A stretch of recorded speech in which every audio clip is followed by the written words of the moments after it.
यानी कि डैम्स को आधुनिक भारत का मंदिर, ये किसने कहा था? तो साथियों पता किसने कहा था? पंडित जवाहरलाल नेहरू ने किया था, उसका था। उसके बाद देखिए अगला सवाल है, कह रहे निम्नलिखित में से कौन सा ग्रीन हाउस गैस नहीं है? तो किसकी बात चल रही है आपको ध्यान रखना है। देखिए carbon dioxide green house gas है, नाइट्रस ऑक्साइड भी है और मीथेन भी है। लेकिन अगर बात करते हैं आर्गन गैस की, तो आर्गन गैस की अगर बात करें तो ये साथियों ग्रीन हाउस गैस नहीं है, अब नहीं है, तो यही आपका क्या होगा? यही आपका साथियों जवाब हो जाएगा, ठीक है ना। चलिए उसके बाद देखिए साथियों अगला सवाल है, कह रहे कि हमारे भोजन में आयोडीन युक्त नमक होना क्यों महत्वपूर्ण? महत्वपूर्ण है, लेकिन क्यों महत्वपूर्ण है ये आपसे पूछा जा रहा है। देखिए अगर बात करिए हड्डियों के निर्माण में मदद करता है, ये दृष्टि में सुधार करता है, ये थायराइड ग्रंथि के सुचारू संचालन में मदद करता है। बिल्कुल साथियों ये थायराइड ग्रंथि के लिए बहुत जरूरी है साथियों, इसलिए आपके सवाल का जवाब जो जाएगा वो ऑप्शन नंबर सी के साथ जाएगा। अगला सवाल आपकी स्क्रीन पर है, कह रहे कि कोणार्क का सूर्य मंदिर साथियों कहां पर स्थित है? तो आपको मालूम होना चाहिए कहां पर स्थित है। मैं कहूंगा साथियों ये ओडिशा में स्थित है, आंसर आपका ऑप्शन नंबर बी होगा। अच्छा किसने बनवाया था? तो ये राजा नरसिंह देव के द्वारा बनवाया गया था, ये बात भी आपको ध्यान रखना है। अगला सवाल देखिए, कह रहे कि यदि दूध को ग्रीष्म काल में फ्रिज के बाहर रखा जाए तो वो खट्टा हो जाएगा, इसका कारण क्या है? यानी कि वो खट्टा क्यों हो जाता है? क्या एक तरीके से इसका रंग, इसके रंग की वजह से, लैक्टिक एसिड में लैक्टोज शर्करा के रूपांतरण की वजह से? मैं कहूंगा बिल्कुल साथियों अगर आपके एग्जाम में ये सवाल आता है तो जो जवाब मैंने आपको बताया है यही आपको साथियों लगाना है। अगला सवाल देखिए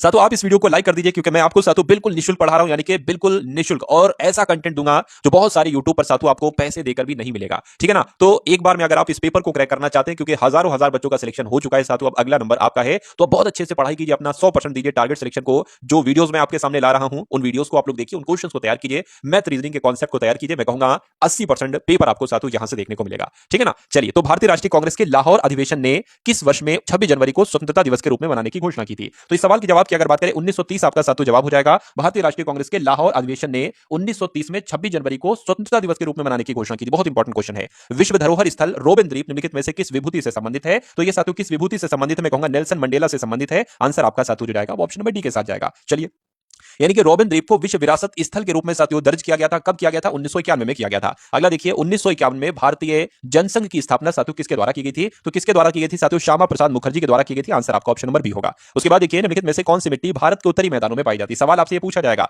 तो आप लोग ध्यान रखेंगे, जो जलोड़ की अगर बात करें, जलोड़ मिट्टी की अगर बात करें तो ये भारत के उत्तरी मैदानों में ही पाई जाती है। उसके बाद देखिए उस स्थान का नाम बताइए जहां ओलंपिक खेलों की उत्पत्ति हुई थी। तो जहां ओलंपिक खेलों की उत्पत्ति कहां हुई थी साथियों? मैं कहूंगा यूनान में ही तो ओलंपिक खेलों की उत्पत्ति हुई थी साथियों, ठीक है ना। चलिए, उसके बाद देखिए अगला सवाल है, कह के भारत की रियासतों के एकीकरण में किसने निर्णायक भूमिका निभाई थी? तो किसने निभाई थी साथियों? सरदार वल्लभ भाई पटेल ने निभाई थी। मैं कहूंगा बिल्कुल सही जवाब। अच्छा, इनका एक उपनाम है, यानी कि सरदार वल्लभ भाई पटेल को किस नाम से जाना जाता है? एक बार मुझे कमेंट सेक्शन में आप लोग बताइए। उसके बाद देखिए खाने के बाद पेट में होने वाली एसिडिटी को इसे लेने से, यानी कि किसे लेने से खत्म किया जा सकता है? तो मैं कहूंगा बेकिंग सोडे को लेने से खत्म किया जा सकता है, आंसर आपका जो जाएगा वो ऑप्शन नंबर साथियों किसके साथ जाएगा? सी के साथ जाएगा। अच्छा, बेकिंग सोडे को सोडियम बाइकार्बोनेट भी कहा जाता है। क्या सोडियम बाइकार्बोनेट भी कहा जाता है बेकिंग सोडे को? ये पॉइंट भी आप लोग याद रखेंगे। उसके बाद देखिए कहा जा रहा है कि भारतीय संविधान में मौलिक कर्तव्यों को किस संशोधन के द्वारा शामिल किया? पहले मौलिक कर्तव्य नहीं थे। सरदार स्वर्ण सिंह समिति की अगर बात करें, इनकी सिफारिश पर 42वें संविधान संशोधन के तहत साथियों मौलिक अधिकारों को जोड़ा गया, तो आपका जवाब जो जाएगा वो 42वें संविधान संशोधन होगा। ये कब हुआ था साथियों? ये 1976 में हुआ था, ये भी आपको याद रखना है। अगला सवाल आपकी स्क्रीन पर है, आपसे कहा जा रहा है कि छत पर वर्षा, ये वर्षा लिखा है, छत पर वर्षा का जल संचयन शुरू करने वाला पहला भारतीय राज्य कौन सा था? ये सवाल आपके एग्जाम में पूछा जाता है साथियों, तमिलनाडु था। तो तमिलनाडु आपके सवाल का राइट आंसर हो जाएगा। वर्षा जल संचयन यानी कि वाटर हार्वेस्टिंग की यहां पर बात चल रही है।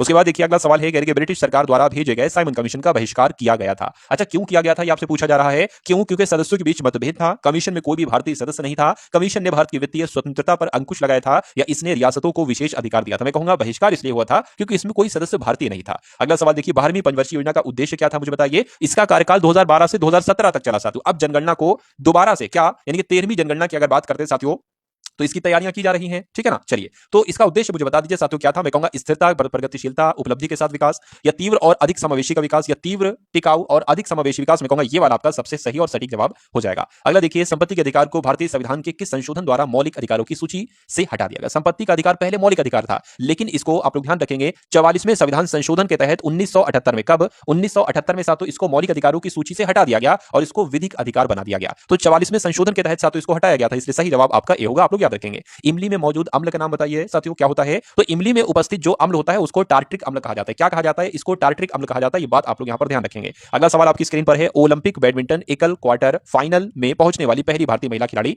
कौन थी? तो इनका नाम साथियों साइना नेहवाल था, और साइना नेहवाल आपके सवाल का बिल्कुल सही जवाब हो जाएगा। उसके बाद देखिए अगला सवाल है आपकी स्क्रीन पर, करके सच्चिदानंद सिन्हा के स्थान पर भारत की संविधान सभा के अध्यक्ष कौन थे? तो साथियों कौन थे आपसे पूछा जा रहा है। तो कौन थे? डॉक्टर राजेंद्र प्रसाद थे। मैं कहूंगा बिल्कुल डॉक्टर राजेंद्र प्रसाद आपके सवाल का बिल्कुल करेक्ट आंसर। अगला सवाल देखिए आपसे कहा जा रहा है कि भारत के वित्त मंत्री ने अपने बजट के भाषण में स्वदेशी रूप से विकसित नामक अर्ध उच्च गति ट्रेन के शुभारंभ की घोषणा की है, ठीक है।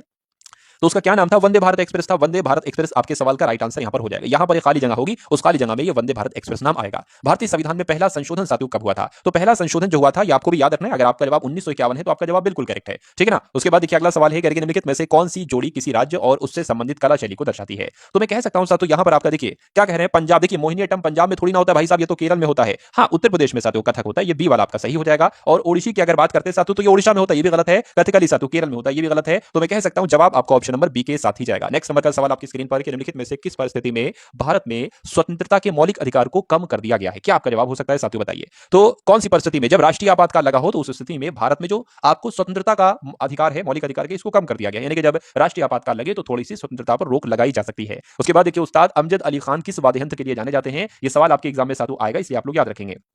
तो अमजद अली खान की अगर बात करें, ये साथियों सरोद वादक हैं, ये बात आप लोग यहां पर ध्यान रखेंगे। अच्छा, एक नाम याद रखेंगे, वायलिन। ये वायलिन से संबंधित है, सुब्रमण्यम, इनका नाम सुब्रमण्यम, ये वायलिन से संबंधित है। जाकिर हुसैन तबले से संबंधित है और असद अली खान ये वीणा से संबंधित है। तो ये 3 एक्स्ट्रा पॉइंट भी आप लोग याद रखेंगे। उसके बाद देखिए अगला सवाल है, आपसे कहा जा रहा है कि यमुना नदी निम्नलिखित में से किस राज्य से नहीं होकर गुजरती है? तो ये एक तरीके से अगर बात करते हैं साथियों, ये आप लोग को मालूम होना चाहिए, हरियाणा से होकर गुजरती है, उत्तर प्रदेश से, उत्तराखंड से, लेकिन गुजरात से होकर नहीं गुजरती है। तो यही आपका जवाब हो जाएगा, ठीक है ना। चलिए अगले नंबर का सवाल आपकी स्क्रीन पर है, करेंगे बैंकों में जमा राशि के अधिकतर हिस्से का उपयोग किस लिए किया जाता है? तो साथियों ऋण के लिए किया जाता है। जो बैंकों में जमा राशि है, हम और आप, जो हमारे और आपके पैसे साथियों जमा है, हमारे तो नहीं आपके ही होंगे, तो वो साथियों उसका इस्तेमाल बैंक करती है ऋण। किसी को लोन चाहिए तो उसको दे दिया, अब उससे इंटरेस्ट वसूला जा रहा है 10%, 12%, है ना। और हमको कितना दिया जा रहा है? हमको बहुत कम दिया जा रहा है, 5%, 3%, ऐसे करके हमको दिया जा रहा है। तो यही तो साथियों बैंक का फायदा है। अगला सवाल देखिए आपकी स्क्रीन पर है, करके भारतीय राष्ट्रीय आंदोलन के संदर्भ में सरहदी गांधी के नाम से किसे जाना जाता है? तो सरहदी गांधी के नाम से आपको मालूम होना चाहिए साथियों, मगफूर अहमद आजादी को नहीं, उधम सिंह को, अशफाक उल्लाह खान को नहीं, खान अब्दुल गफ्फार खान की अगर हम बात करते हैं तो इनको सरहदी गांधी भी कहते हैं और सीमांत गांधी के नाम से भी साथियों इनको जाना जाता है। और इन्होंने लाल कुर्ती आंदोलन चलाया था, यह बात भी आपको साथियों मालूम होना चाहिए। और इन्हें बादशाह खान भी कहा जाता है। अगला सवाल देखिए, निम्नलिखित में से कौन सा श्रम गहन उद्योग है? किसकी बात चल रही है कि आपका जवाब यहां पर हो सकता है?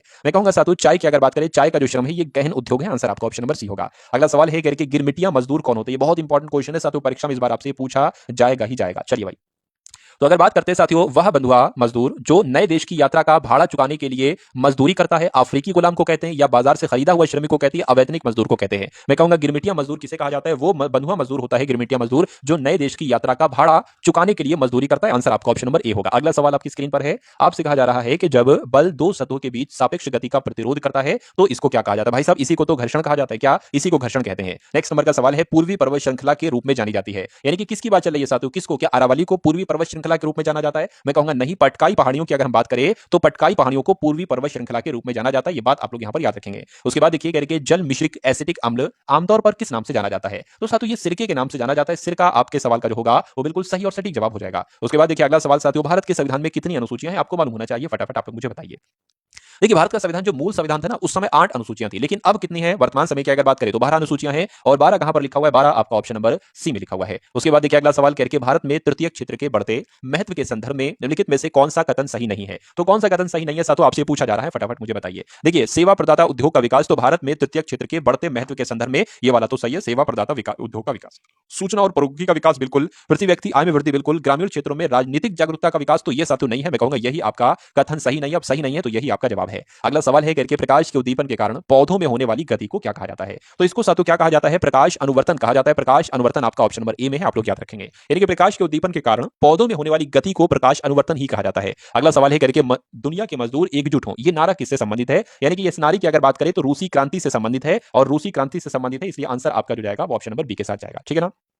अच्छा, ये नारा अगर पूछे किसने दिया था, तो ये कार्ल मार्क्स के द्वारा नारा दिया गया था, दुनिया के मजदूर एकजुट हों, ठीक है ना। और कार्ल मार्क्स की एक पुस्तक एक है, पूछी जाती है कि भाई ये किसकी पुस्तक है, तो जो दास कैपिटल नामक पुस्तक है ना, ये कार्ल मार्क्स की ही पुस्तक है। कह रही कि किस प्रकार का सूक्ष्म जीव टाइफाइड का कारण बनता है? तो मैं कहूंगा बैक्टीरियाज की अगर बात करें या जीवाणु की बात करें तो ये सूक्ष्म जीव जो है ना, जीवाणु, ये टाइफाइड का कारण बनता है। आंसर आपका जो जाएगा ऑप्शन नंबर बी के साथ जाएगा। अगला देखिए, आर के लक्ष्मण किस कला के लिए जाने जाते हैं? सवाल ये आएंगे साथ आपकी परीक्षा में। तो अगर आप लोग वाकई में अपने दिल्ली पुलिस कांस्टेबल के एग्जाम को क्लियर करना चाहते हैं तो इन सारी वीडियोस को देखिए, और जितने अभी मैं आपको रीजनिंग के क्वेश्चंस कराऊं, मैथ्स के क्वेश्चंस कराऊं, इन क्वेश्चंस को आपको जरूर देखना है, क्योंकि ये आपके मार्क्स गेन करेंगे, सिक्योर करेंगे साथियों आपका मार्क्स, और आपका सिलेक्शन में साथियों आसानी हो जाएगी, है ना। जी तोड़ मेहनत कर लीजिए, क्योंकि समय तो अब बहुत कम बचा है, चुनिंदा दिन बचे हैं। लेकिन मैं आपको साथियों देखिए, जैसे कि ये पहला मॉडल पेपर है, ऐसे मैं आपको 10 मॉडल पेपर दूंगा आपकी शिफ्ट से पहले पहले। अगर वो 10 मॉडल पेपर आपने कर लिया तो मेरा मानना है कि आपको दुनिया की ताकत साथियों नहीं रोक सकती इस एग्जाम को क्लियर करने से। तो आप अगर चैनल पर नए हैं तो इस टारगेट सिलेक्शन नाम के ऑफिशियल चैनल को साथियों सब्सक्राइब कर लीजिएगा, ठीक है ना। चलिए उसके बाद देखिए, आर के लक्ष्मण की अगर बात करें तो किस कला से संबंधित है? ये साथियों कार्टून से संबंधित है। आंसर आपका जो जाएगा वो ऑप्शन नंबर साथियों सी के साथ जाएगा, ठीक है ना।